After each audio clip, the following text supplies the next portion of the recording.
I returned from my third trip to Zimbabwe about a month ago. Of the 3 trips, this one turned out to be the most exciting for me. While I've been away, the economy became much worse. Throughout the country, those with access to electricity only get about 5 hours each day, and that's from 11 p.m. to 4 a.m. in the morning. As a result, no stores or shops have lighting unless they're fortunate enough to have generators. Even then, because the price of fuel has tripled, many cannot afford to run the generators. Because of this and other challenges, Pastor Regis warned that the yearly conference where I would speak might be poorly attended. Imagine our surprise when the opposite became true.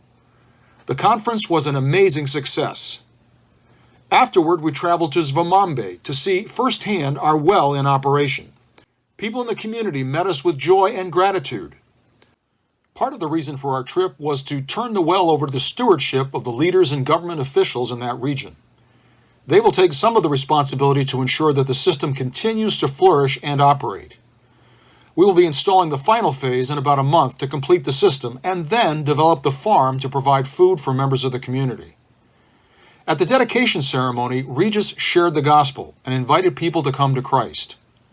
Out there in an open field while the sun was setting, more than a dozen townspeople surrendered their lives to Jesus Christ, including 2 government officials.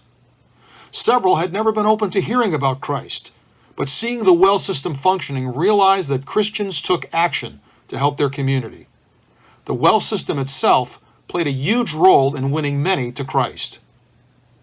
During the trip, God did some amazing things on many fronts, but in the interest of time, I want to focus the remainder of this video on an unexpected partnership that happened on the last day. Prior to my trip, I learned about a ministry in Harare, the nation's capital, called Foundations for Farming. I arranged for an overnight visit prior to my departure, since the airport also is in Harare. Since Pastor Regis planned to fly out of Zimbabwe for a month to visit family, we decided to travel together. Upon our arrival, we were welcomed into a large complex of what used to be an equestrian center many years ago. Foundations for Farming rents this property to carry out their ministry. The place we stayed in was very nice, with all the accoutrements of a hotel suite. The next morning, we had breakfast with about 20 students who were there for a week of learning. Then we met Craig Dale, who oversees this amazing outreach. His story is quite amazing. He grew up in Zimbabwe farming the same land his father and grandfather had farmed. Their farm was very successful, and he had ambitions to increase his wealth. Sometime after Robert Mugabe assumed power, he empowered the military with an edict to confiscate the farmlands of most white farmers. In all, 4,000 farmers lost their land almost overnight. As Craig described, he was given one of 3 options. He could fight. 4 farmers he knew took that route and were shot and killed by the army. He could flee, as many did, to other countries. The vast majority left with only the clothes on their backs, and many fell into depression and alcoholism over time. Or the third option, which he chose, which was to forgive and stay in Zimbabwe. A very long story, but he eventually joined forces with this man, who had developed a unique strategy for farming called Farming God's Way. These unique strategies do no plowing whatsoever, but yield 16 times more per acre than other methods of farming. Incorporating clear standards and a methodical method of composting, his techniques are based on observing nature and how other things grow. Much too long to unpack, but as they partnered together, they decided to teach this method as a service and ministry to the poor in Zimbabwe. For several decades, they have taught and trained men and women to maximize farming in rural communities, not simply for food alone, but also to create income for each family. A few years ago, the government took notice and is now sending their university students to them for training. Part of that training is sharing the gospel of Christ as they teach these methods. I have to tell you that just seeing all they're doing was just incredible for me. They utilize everything. For example, this green container is where they throw the scraps left over from meals. The scraps eventually turn into methane gas, which they then use to fuel their stoves and ovens.